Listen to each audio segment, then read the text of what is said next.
In front of me is BlackShak Pad SE, and today I would like to show you how you can select and delete multiple photos at once.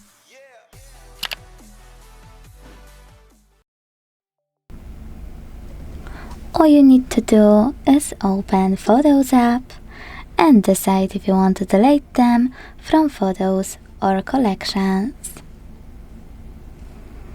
Wherever you decided, just hold one of your photos to delete and use those icons at the top left corners to pick multiple.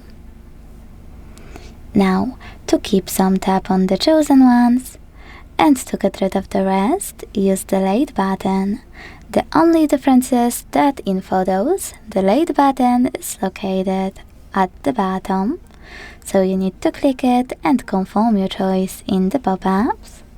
And in collections, it's located at the top.